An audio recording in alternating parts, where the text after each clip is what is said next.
요셉 하면 오랜 시간 동안 꿈의 사람 요셉, 비전의 사람 요셉, 청소년 집회에 그 단골 인물로 등장하던 성경의 인물이 바로 요셉입니다.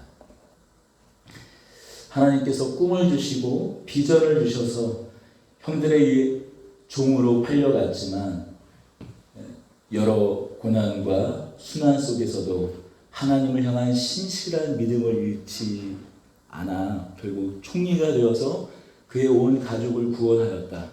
아니 자신의 가족만 구원할 뿐만 아니라 애굽의 많은 사람들을 구원했다라는 그 내용으로 우리 또 알려져 있고, 그래서 꿈의 사람이 되자. 결국 신실함을 잃지 않았더니 하나님께서 그를 형통케 하셔서 애굽의 총리가 되지 않았느냐. 그러니 여러분, 하나님께 비전을 구하십시오. 신실하십시오. 하나님께서 이루실 것입니다. 라는 이야기로 지금까지 많은 강단에서 선포가 되었습니다. 그 말씀 자체가 잘못되었다고 말씀드리는 것은 아닙니다. 우리는 신실해야 합니다. 하나님이 신실하니 우리도 신실해야 하는 것이 맞습니다. 분명히 이 요셉의 이야기는 꿈, 비전할 때마다 우리의 가슴이 뜨거워지고 마음이 뜨거워지고 피가 뜨거워지는 것은 분명하지만 우리가 이런 여러 이야기들을 나눴던 데에는 전제가 하나 잘못된 부분이 있습니다. 요셉이 하나님께서 사용할 만한 어떤 자격이 있어서 비전을 주시고, 요셉이 어떤 꿈, 어떤 비전, 어떤 또 비전과 그 지위를 갈망해서 그것을 그의 고난 가운데서도 요셉이 이룬 이야기가 아님을 오늘 이 37장에서는 전제하고 있습니다. 2절을 같이 읽어보겠습니다. 야곱의 조건은 이러하니라. 요셉이 17세의 소년으로서 그의 형들과 함께 양을 칠 때에 그의 아버지의 아내들 비라와 실바의 아들들과 더불어 함께 있었더니 그가 그들의 잘못을 아버지에게 말하더라. 그가 그들의 잘못을 아버지께 말하더라. 이것이 요셉 이야기의 시작이요 전제예요.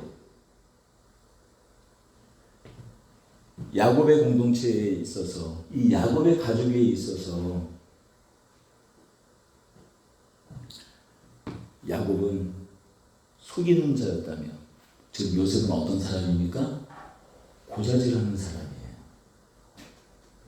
공동체에 있어서 또 작게는 어떤 가족에 있어서 누군가를 속인다, 고자질한다. 이런 성품, 이런 품성은 어떤 결과를 낳습니까? 공동체의 갈등을 일으킵니다. 그래서 야곱은 형과의 갈등으로 아버지 집 이삭의 집을 떠나야 하지 않았습니까? 요셉은 어떻습니까? 형들의 미움을 받아서 결국 애굽으로 노예로 팔려가지 않습니까? 하지만 요셉의 이러한 성품, 이러한 성격이 형성되었던 것을 오늘 성경 3절은 이렇게 이야기하고 있습니다. 요셉은 노년에 얻은 아들이므로 이스라엘이 여러 아들들보다 그를 더욱 사랑함으로 그를 위하여 채색 옷을 지었더니, 야곱이 요셉을 다른 아들들보다 더 사랑했다라고 편애했다고 성경은 말하고 있습니다. 야곱은 어떤 사람이었습니까? 그 아버지 이삭이 야곱보다 그 형 에서를 더 사랑하는 것 때문에 갈등을 겪었던 사람이에요. 그래서 고통당했던 경험이 있는 사람이었습니다. 그럼에도 불구하고 자신 역시 요셉을 더 특별히 편애하고 있어요. 물론 이렇게 야곱이 요셉을 편애했던 이유는 요셉이 자신이 더 사랑했던 라헬의 아들이기 때문이기도 합니다. 더불어 요셉의 동생 베냐민을 낳다가 세겜을 떠날 때 세겜을 떠나는 그 길 와중에 요셉이 동생 라헬이 요셉의 동생 베냐민을 낳다가 산통으로 아마 죽었기 때문에 그 엄마가 없는, 그 어미가 없는 것이 더 가엾고 불쌍해서 야곱을 사랑했던, 야곱을 편애했던 그 마음이 더할 수도 있었을 것 같아요. 그러나 그 편애가 더 아끼고 사랑하고 불쌍히 여기었던 그 마음이 너무나 노골적이었던 것을 성경은 이렇게 이야기하고 있어요. 그에게 채색 옷을 지어 입혔다고 얘기하고 있습니다.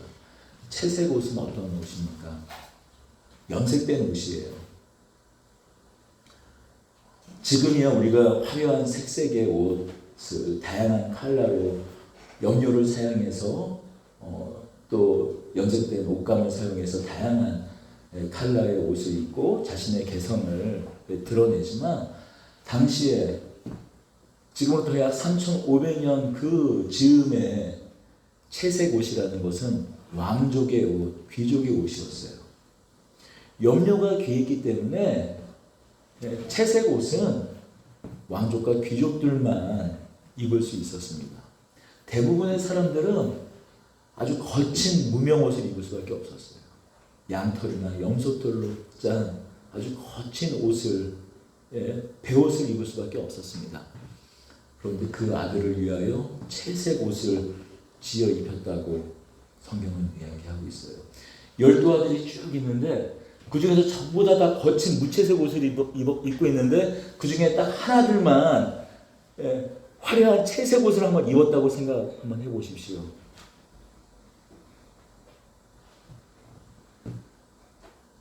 자녀가 여럿 있다 보면 조금 더 마음이 쓰이는 자녀가 있을 수 있을 것입니다. 그러나 아주 노골적으로 그 사랑을 더 사랑했다라고 얘기하고 있지만 편애하고 있는 것입니다.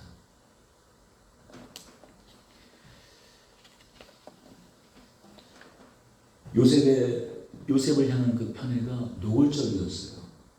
전혀 다른 아들을 배려하고 있지 않은, 다른 자녀들의 마음을 헤아리고 있지 못하는 야곱의 모습을 보게 됩니다. 어느 정도로 심각했는지 4절을 보면 이렇게 이야기합니다. 그의 형들이 아버지의 형들보다 그를 더 사랑함을 보고 그를 미워하여 그에게 편안하게 말할 수 없었더라. 지금 나이 차이가 아마도 르우벤 가장 큰 형 르우벤과 아마 나이 차이가 많게 나면 10살 이상 나는 차이예요. 그러면 비록 어머니가 다른 배다른 형제들이지만 우리 내리사랑이라고 10살쯤 나는 그 동생이면은 사랑하고 이뻐할 수 있잖아요. 근데 얼마나 그 아버지의 야곱의 그 편애가 노골적이었는지 마음 편하게 상대할 수 없는, 자신들이 미워하는 그런 마음을 그 형들이 도대체 감출 수 없을 정도로 그 아버지 야곱의 편애가 심했다고 이 4절은 그에게 편안하게 말할 수 없었더라고 이야기하고 있습니다.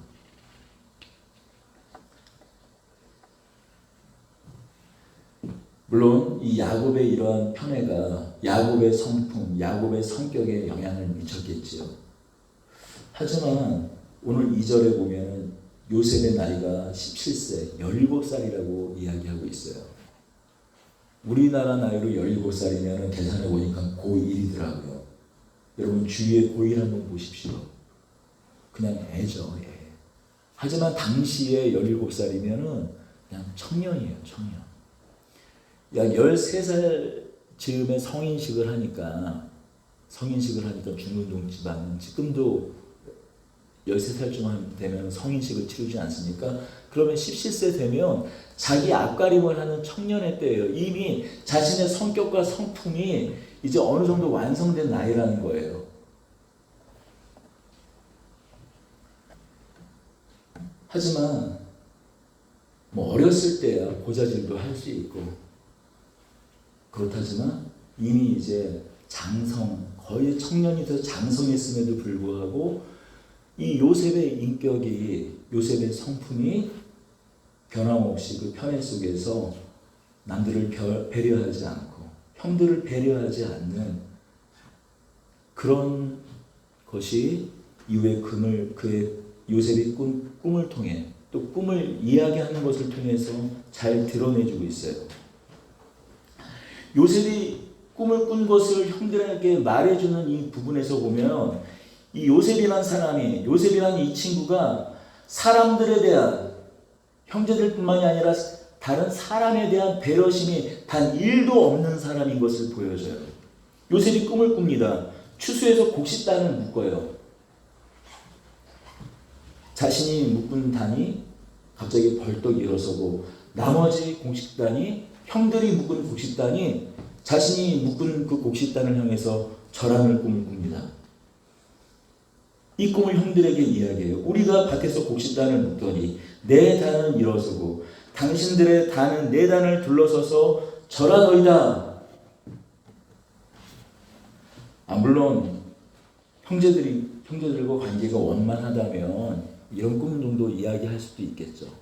그런데 미운 털이 아주 톡톡히 박혀 형들이 자신을 향한 마음을 어떻게 주체를 못하는 그런 상황인데도 형들의 마음을 전혀 배려하지 않고 자신의 꿈을 이야기합니다. 무슨 얘기예요? 형제들이 자신에게 절을 한다는 말은 무슨 얘기일까요? 형제조차, 가족조차 절을 받는 사람은 누가 있습니까? 이 고대 사회에 왕밖에 없는 거예요. 왕쯤 돼야 지위고하, 이 서열, 그런 가족관계, 그런 걸 다 무시하고 형한테라도 절을 받는 것 아닙니까? 그래서 8절을 우리 같이 읽어보십시다.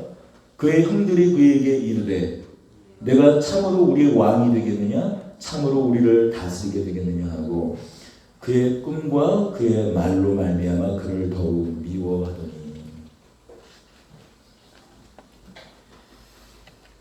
아마 이런 꿈을 꿨다면 속으로 좀 범상치 않은 꿈이다. 보통 사람이 생각하면서 이 꿈을 굳이 믿음까지 가지 하나님을 향한 믿음까지 가지 않는다고 하더라도 이 꿈이 무슨 꿈일까? 더군다나 꿈을 같은 내용으로 또 한 번 꾸지 않습니까? 그러면 그렇게 생각할 수는 있어도 형들에게 그렇게 쉽게 말할 수는 없는 거예요. 보통 사람이라면 아마 마음에 새겨둘 뿐이지 자신을 미워하는 형들에게 그 형들의 마음을 배려해서 그렇게 쉽사리 그렇게 이야기하지 않았을 겁니다. 요셉은 형들을 향한 배려심 단 1도 없이 자신의 꿈을 이야기합니다. 당연히 형들은 요셉을 더 미워할 수밖에 없고요. 요셉이 다시 꿈을 꿉니다. 이번에는 해와 달과 11별이 자기 자신에게 절을 하는 꿈을 꿔요. 9절과 10절을 우리 읽어보겠습니다. 요셉이 다시 꿈을 꾸고 그의 형들에게 말을 이르되 내가 또 꿈을 꾼즉 해와 달과 11별이 내게 절하더이다 하니라. 그가 그의 꿈을 아버지와 형들에게 말하매 아버지가 그를 꾸짖고 그에게 이르되 내가 꾼 꿈이 무엇이냐? 나와 내 어머니와 내 형들이 참으로 가서 땅에 엎드려 내게 절하겠느냐? 형들이 지금 10명이에요. 이곳저곳에 흩어져 있을 거예요. 그러니까 저 뭘 쫓아가서 또 얘기하고 아버지랑 또 같이 있는 형들에게 가서 또 쪼르르 가서 얘기하고 있는 거예요. 이 배려심만 없는 것이 아니라 참을성도 없고 또 어떤 경험을 통해서도 반성할 수 있는 그런 인간이 아니라는 거예요. 아니 앞에서 형들이 더 미워한다고 더 미워했다며요. 이게 한 번은 그럴 수 있죠. 그런데 2번 반복하는 건 이거는 의도적이든지 아니면 말 그대로 이 4가지가 없는 건 아니겠습니까? 더군다나 아버지에게도 그 얘기를 합니다. 해와 달과 10별들이 나를 향해서 절한다. 해는 누구겠어요? 아버지고 달은 어머니들을 말하고 나머지 10명은 형제들을 말하는 거 아니에요. 그렇게 이 요셉을 편애하는 야곱마저도 요셉을 꾸짖을 수밖에 없는 그 정도로 배려심 없고 아나 무인인 사람이 바로 요셉이라는 거예요. 2절부터 이야기해주고 있는 것. 바로 요셉이 어떤 사람인지 요셉의 성품을 드러내주고 있습니다. 애굽의 총리가 되어서 오랜 흉년에 빠진 애굽을 구원할 뿐만이 아니라 세상을 구원하는 온 중근동 인근 지방 비탄에 흉년이 들어 비탄에 빠진 7년 풍년과 7년 이어지는 그 흉년 가운데서 애굽을 구하고 그 인근에 있는 모든 사람들을 구원해내는 총리로서의 그런 그 자질이 준비되어 있었던 요셉이 아니라는 것을 아예 요셉의 이야기가 시작되는 그 순간에 못 박아 우리에게 이야기해주고 있는 거예요.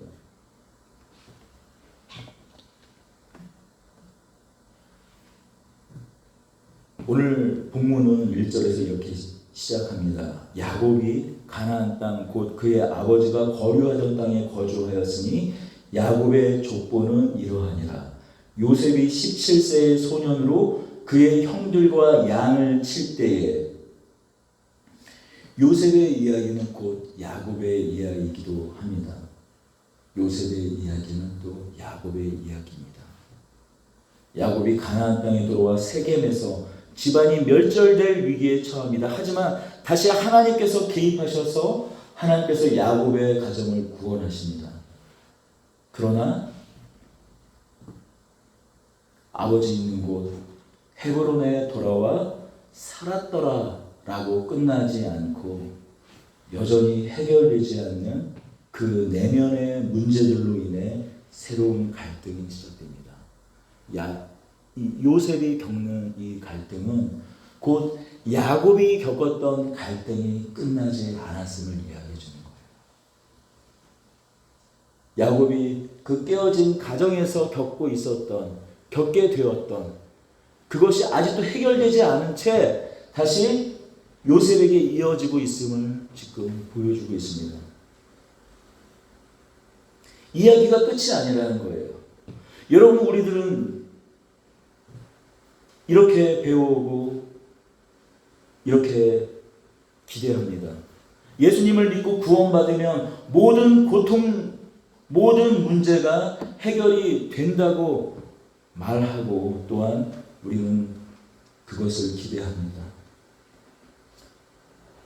가정사면 가정사, 재정의 문제면 재정의 문제, 삶에서 다양한 문제들이 일어날 때 예수를 믿으며 모든 것들이 해결된다라고 우리는 믿고 기대합니다. 여러분, 야곱은 하나님이 택하시고 하나님이 부르신 사람이에요. 달리 말하면 구원받은 사람입니다. 하지만 그의 인생의 문제가 지금 완전히 해결되었습니까? 그렇지 않아요.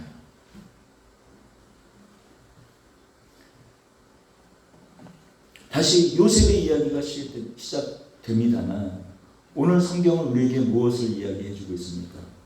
하나님께서 부르셔서 구원하시고 인도하시는 인생이라고 그의 삶, 그의 모든 문제, 성품의 문제, 그 가족의 문제가 다 해결되는 것은 아니라는 것. 인생 유전이라는 말이 있죠. 아마도 야곱은 누구처럼 되지 않겠다고 결심하고 살았을 거예요. 내가 내 자녀를 낳으면 나는 내 아버지처럼은 되지 않겠다라고 생각을 했을 거예요. 저도 그런 생각을 했어요. 저희 아버지가 엄청나게 엄하세요. 그리고 잔소리도 엄청나게 많으세요. 지금도 정정하셔가지고 쩌렁쩌렁 하십니다. 91세신데 쩌렁쩌렁 하세요. 어렸을 때 어떤 생각을 했냐면 나는 커서 절대로 우리 아버지와 같은 사람은 안 되겠다. 아버지는 훌륭하신 분이십니다. 근데 어떤 성품의 어떤 단면이 딱 엄하고 아버님 생각하신 어떤 그런 딱 그 표준된 어떤 그것이 있어요. 거기서 이 벗어나는 것을 이렇게 싫어하세요.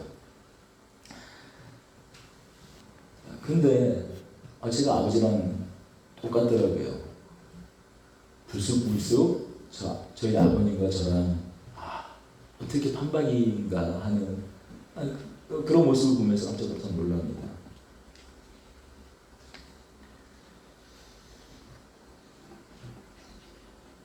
아마도 야곱도 내가 자라면, 내가 자녀를 낳으면 아버지 이삭처럼 자녀들을 편애하지 말아야지, 그런 생각을, 그런 결단을 하고 살았을 거예요. 하지만 어떻습니까? 야곱이 요셉을 편애하는 그것이 그 가정의 갈등을 일으키고, 여전히 그 갈등은 그의 가정 가운데 되풀이되어서 나타나고 있습니다.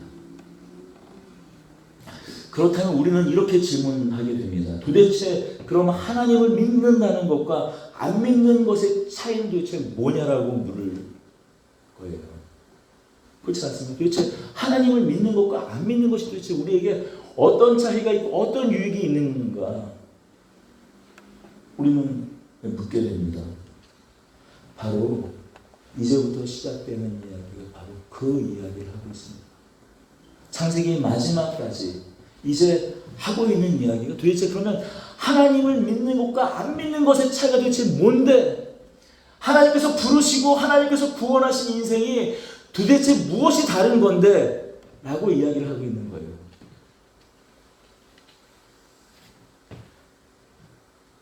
하나님의 인도하심을 받는 가정이라면서 지금 앞으로 그려질 이야기는 갈등을 겪고 가정이 깨어지는 것뿐만이 아니라 동생을 죽이려다가 노예로 그냥 은 20에 팔아먹는 그런 형제들의 이야기가 바로 곧 이어서 등장하는 이야기입니다.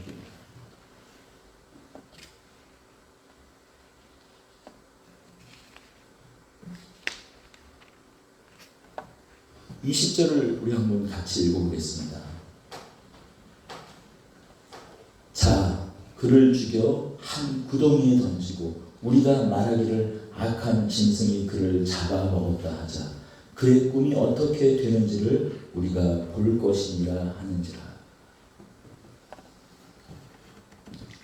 세겜으로 양을 치러 간 형들을 돌아보라고, 잘 지내는지 돌아보라고 요셉을 보냅니다. 그때 멀리서 동생 요셉이 오는 것을 보고 죽일 계획을, 죽이려고 계획합니다. 23절을 마저 읽겠습니다. 요셉이 형들에게 이르매 그의 형들이 요셉의 옷을 곧 그가 입은 채색 옷을 벗기고 그를 잡아 구덩이에 던지니 그 구덩이는 빈 것이라 그 속에 물이 없더라. 벗기고 그를 잡아 던지니 신속하게 그들의 의지로 야곱을 죽입니다.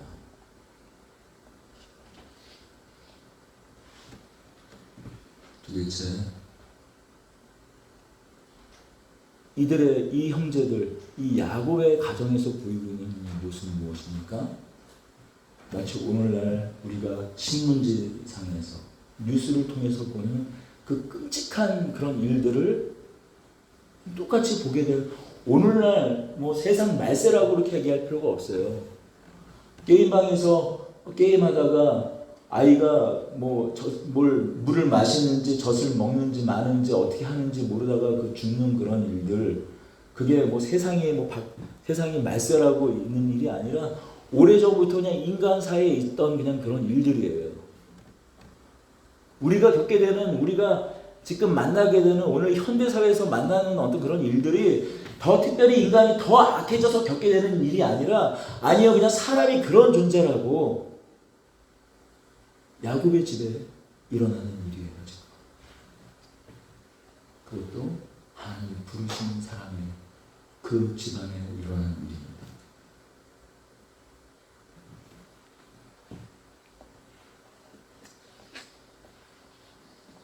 그렇다면 도대체 하나님을 믿는다는 게 도대체 뭐냐라는 거죠. 하나님을 믿는 것과 안 믿는 것의 차이가 아무것도 없다면 도대체 이게 도대체 뭐냐라는 것이죠.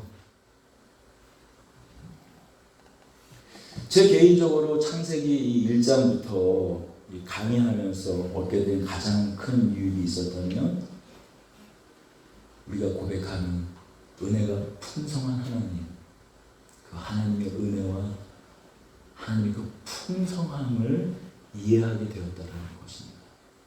그냥 추상적으로 알았던 말이에요.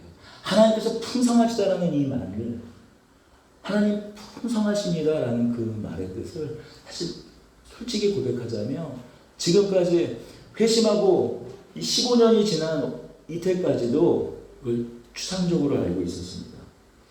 예수님께서 요한복음 10장 7절에서 10절에서 이렇게 말씀하십니다. 그러므로 예수께서 다시 이르시되 내가 진실로 진실로 너희에게 말하노니 나는 양의 문이라. 나보다 먼저 온 자는 다 절도요 강도니 양들이 듣지 아니하였느니라.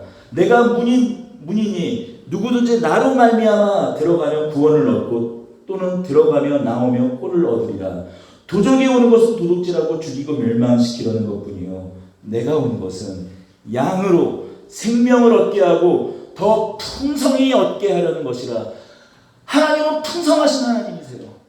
우리에게 더 풍성하게 주시기 위해서 목자이신 예수님을 우리에게 주셨습니다. 그런데 우리가 맞닥뜨리는 삶의 현실은 어떻습니까?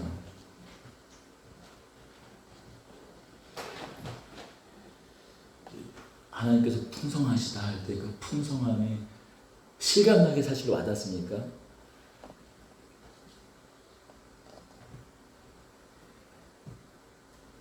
처음 예수님을 만나면 오랫동안 죄악에 눌리고 어떤 죄책감에 눌리고 어떤 수치에 눌렸던 그런 마음들이 예수님을 만나면서 잠시 해방되는 그 기쁨을 누리게 됩니다.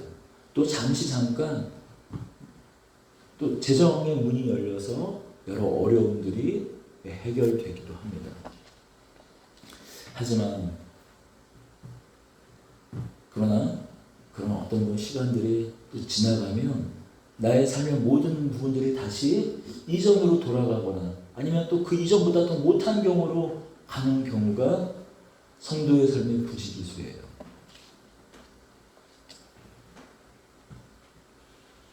여전히 아픔과 고통이 있습니다. 해결되지 않는 많은 문제들이 있어요. 그렇다면 도대체 이 풍성함이란 무엇이냐는 것이죠. 예수님께서 성육신하셨어요. 하나님의 아들 예수님께서 이 땅에 오셨습니다.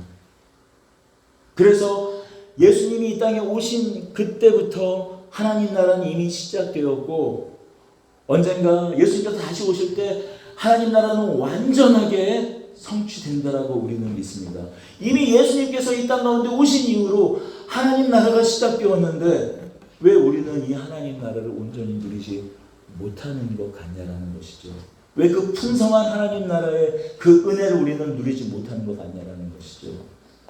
이 질문이 신자의 삶 가운데 끊임없이 이어지고 우리는 이 질문 때문에 때로는 우리 신앙을 잃어버리기도 합니다. 저 역시 이것이 화두였어요. 잠깐 어떤 형편이 풀리거나 문제가 해결되면 이런 마음이 싹 사라졌다가도 조금만 어려움이 시작되면 다시 이 질문에 빠집니다. 이것이 다만 저만의 화두일까요? 여러분 모두의 붙잡고 있는 숙제이기도 할 것입니다. 그러나 이 창세기를 강의하면서 이것이 풀렸습니다.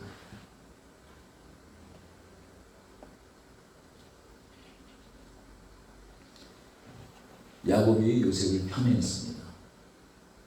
거기다 요셉 막말로 싸가지가 없어서 결국 형들의 시기와 미움을 받아 노예로 팔려갔어요. 만약 그걸로 끝난다면 그저 저주받은 한 가족의 가정사일 뿐이에요. 24절을 읽어보겠습니다. 그를 잡아 구덩이에 던지니 그 구덩이는 빈 것이라 그 속에 물이 없었더라. 그 형 루벤은 요셉을 살리고 싶은 마음에 구덩이에 넣었지만 그 형 루벤이 잠시 자리를 비운 사이에 형들은 그 요셉을 잡아 죽이려고 했습니다. 거기다가 25절을 이어서 읽어볼까요? 그들이 앉아 음식을 먹다가 음식을 먹다가 동생을 잡아 죽일 계획을 하면서도 음식을 먹는 그런 끔찍한 일이 마치 끔찍한 저주가 이 가정 가운데 임한 것 아닙니까? 아니, 아무리 밉다손 치더라도 죽이려고 우물에 집어넣고 어떻게 그 옆에서 밥을 먹을 수가 있어요? 그냥 악이에요, 악. 은 20에 팔아요. 그 판 이유도 목숨이 불쌍해서 판 것이 아니에요. 요셉을 불쌍해서 판 것이 아니라 노예로 팔아서 요셉을 죽었다고 얘기하면 이미 아버지한테는 요셉이 죽은 목숨이니 아버지한테는 아버지대로 복수를 하는 것이고 죽으면은 아무 쓸모가 없어지지만 아무짝 없어지지만 노예로 팔면은 은 20은 생기지 않느냐고 유다가 말하는 거예요. 그래서 은 20에 파는 겁니다.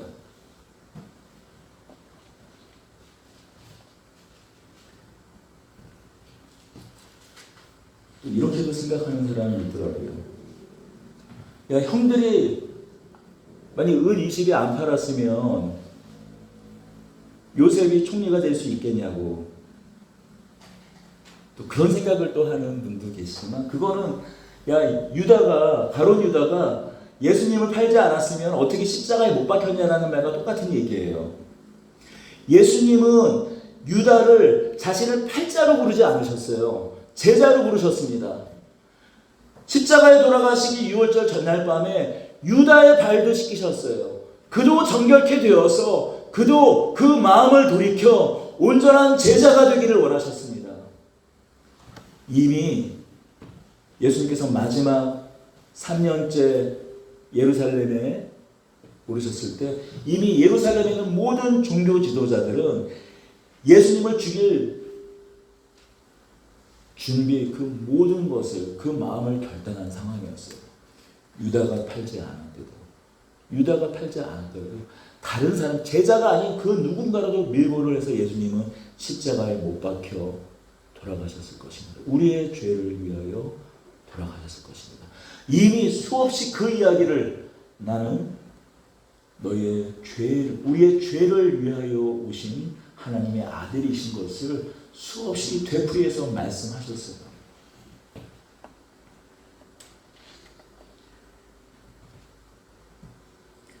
그 형들이 요셉을 팔지 않았더라고 하더라도 하나님의 섭리 안에서 온 애굽 이전에 하나님께서 그 야곱의 12아들을 통하여 하나님께서 그들을 민족을 삼고 그들을 나라로 삼기 위한 그 모든 계획은 하나님께서 성취하십니다. 그러니 하나님의 계획을 완성시킨다고 자신이 악역을 자처할 이유는 아무것도 없는 거예요. 말도 아니고 말장난도 아닌 것입니다.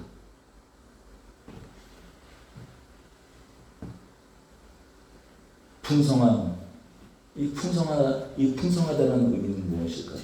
여러분 우리가 풍성하다는 의미를 생각할 때 떠오르는 단어는 무엇입니까? 비옥함, 넉넉함.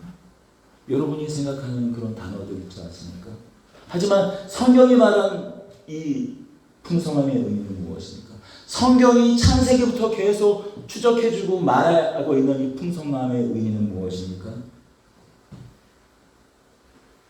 이 야곱의 가정사와 같은 이런 야곱의 과부들, 이 자녀들의 이 과부들, 이런 모든 것들이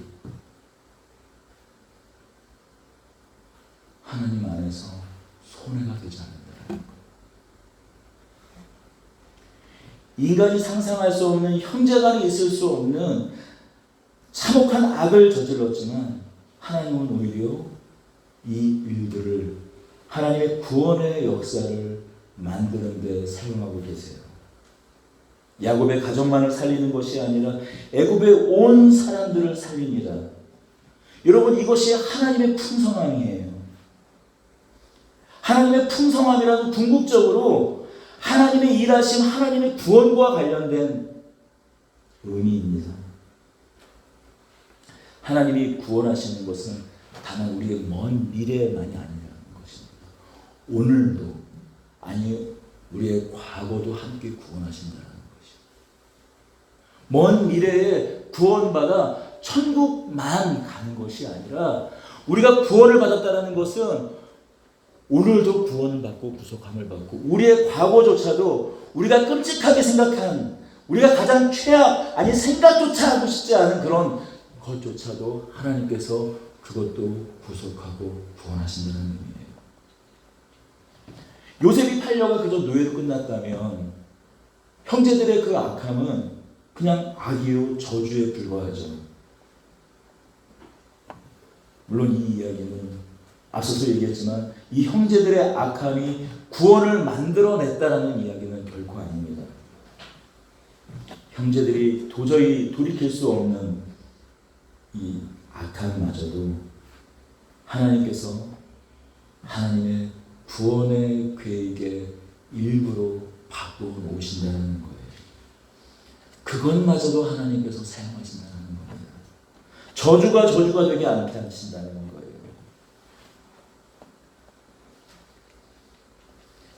언젠가도 말씀드렸지만 하나님의 전능하심입니다.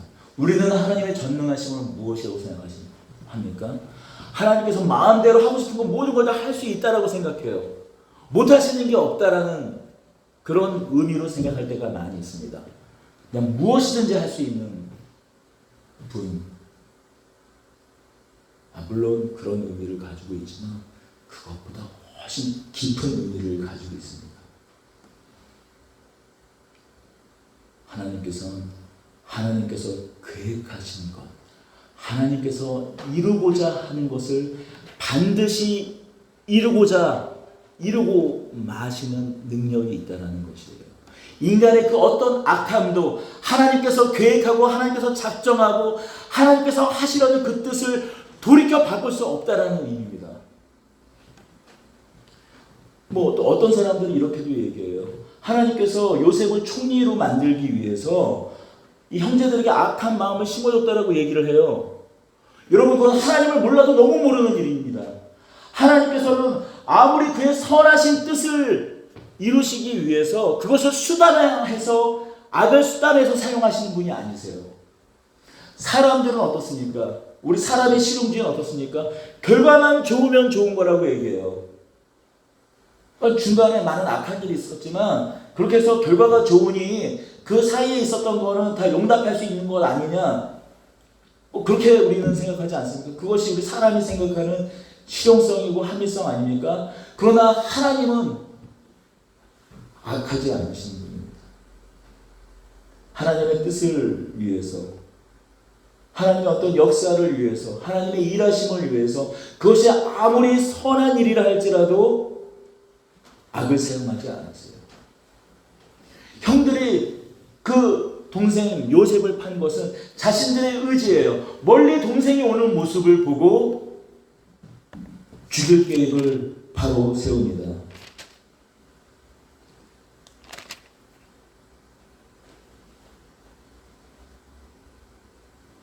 18절이에요.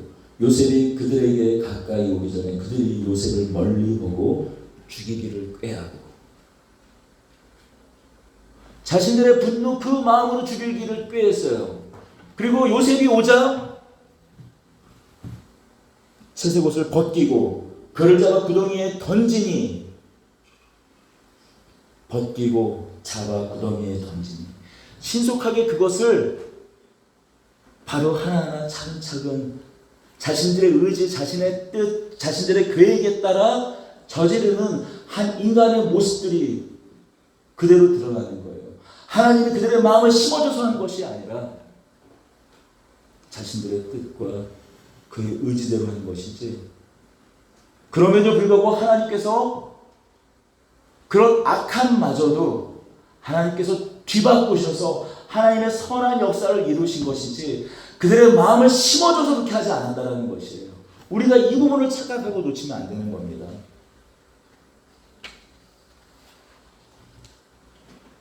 그것이 하나님의 뜻하심, 하나님의 계획, 하나님이 구원하신, 하나님이 일하신, 하나님이 작정하시고 하나님께서 원하시는 그 뜻을 이루는 데 있어서 인간의 그 악한, 그 어떤 것도 하나님의 일하심에 방해될 수 없다. 하나님은 결국 하나님의 뜻을 이루신다. 그러니 하나님 안에 하나님의 붙들린 그 인생, 도대체 하나님을 믿는 것과 하나님을 믿지 않는 것의 차이가 도대체 무엇인가? 바로 그것의 해답은 하나님 안에는 풍성함이다라는 것입니다. 도적은 죽이고 멸망시키지만, 도적은, 사탄은 그 형제들의 마음을 불뜻 일으키게 해서 그 동생 요셉을 죽이게 하였는지 모르지만, 우리의 목자 되신 하나님, 우리의 목자 되신 예수님은 오히려 그것을 반전시켜서, 그것을 역전시켜서 오히려 이스라엘을 구원하는 일로 사용하시는 겁니다. 바로 이것이 하나님의 풍성함의 의미예요. 그렇다면 이런 풍성함 가운데 하나님께서 주시는 비전은 무엇일까요? 꿈은 무엇일까요? 청년들은 꿈, 비전에 관심이 많이 있죠. 우리가 특별히 성경에서, 우리 기독교 신앙 안에서 하나님께서 주신 것을 우리가 비전이라고 합니다.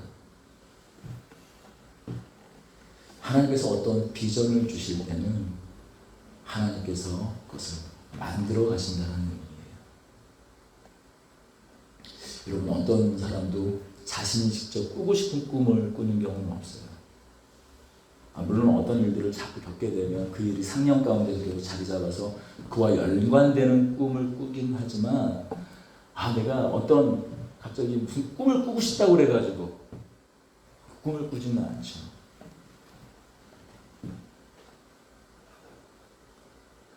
앞서 말씀드렸지만 우리는 하나님께서 어떤 비전을 주실 때 그에 합당한 자격, 조건이 되면 준다고 생각합니다. 준비된 자들에게 주신다고 생각해요. 그래서 여러분 준비하십시오. 선결하십시오. 하나님께서 쓰실 만한 합당한 그릇이 되십시오. 물론 성경은 그렇게 얘기하고 있지만, 또 부르신 자로서 합당하지만, 여러분 깨끗해야 하나님이 사용하시고 준비되어야 하나님께서 사용하신다면, 여러분 그러면 그것이 복음이 되겠습니까? 세상 사람들도 그래요. 세상 회사도 준비된 사람을 사용합니다. 필요한 사람을 목적에 따라 사용을 해요. 하나님도 그래야만 그렇게 사용하신다면 어떻게 우리가 믿는 기독교 신앙이 복음이 되고 은혜가 될 수 있겠습니까? 자격 없는 자에게 주어진 하나님의 은혜가 될까요? 그래서 지금 37장을 이야기하고 있잖아요. 요셉 막대 먹은 인간이야. 아버지가 조금 편애하고 좋아하고 이뻐해준다고 아나무인에다가 그냥 썩어지 없는 사람이라고 표현을 어떻게 다른 고상한 단어를 잘 모르겠어요. 제가 죄송합니다. 그렇게밖에 설명이 안 되는 사람이라고 37장 1절에서부터 11절은 못을 박아놓고 이야기를 하기 시작하는 거예요.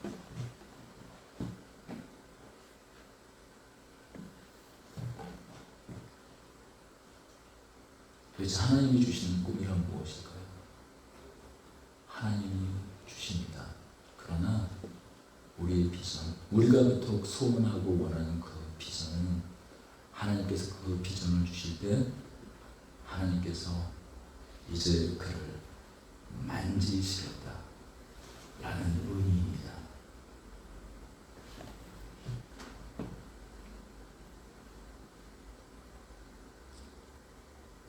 24절 다시 한번 읽어보겠습니다. 그를 잡아 무덤에 던지니, 그때부터 진짜 꿈이 시작된 겁니다. 자신이 묶은 볕단을 나머지 10개의 볕단이 절했을 때 시작된 것. 물론 그때 꿈은 시작되었죠. 해와 달과 10개의 별들이 자신을 향해서 절할 때 물론 그 꿈이 시작되었지만, 진짜 꿈은 언제부터 시작된 겁니까? 요셉이 구덩이에 빠졌을 때부터 비로소 시작된 거예요. 하나님의 만지심은 시작된 것이에요.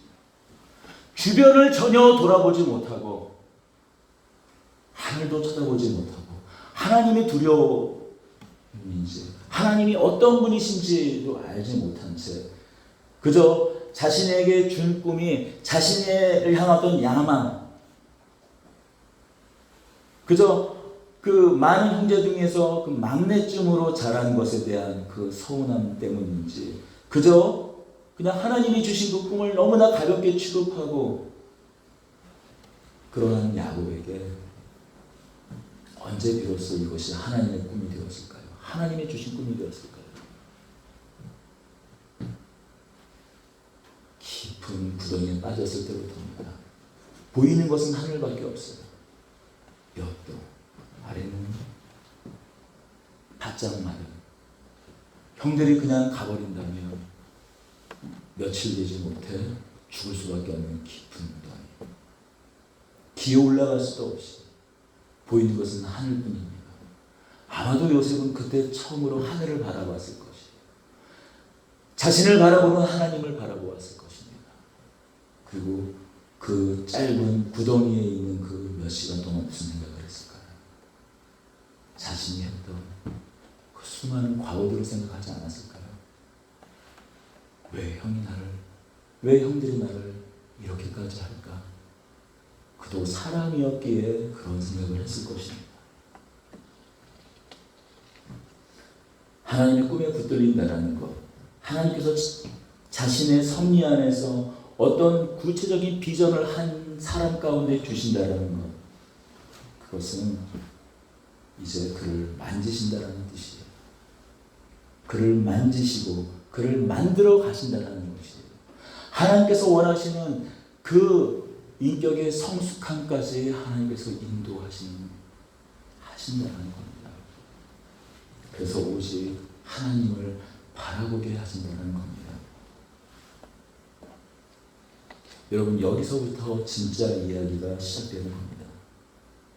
인생의 구덩이에서 비로소 비전이 시작됩니다. 인생의 구덩이에서 진짜 하나님의 꿈이 그 사람을 이끌어 가기 시작하는 겁니다. 여러분, 이것이 하나님께서 주신 그 풍성한 은혜 가운데의 비전입니다.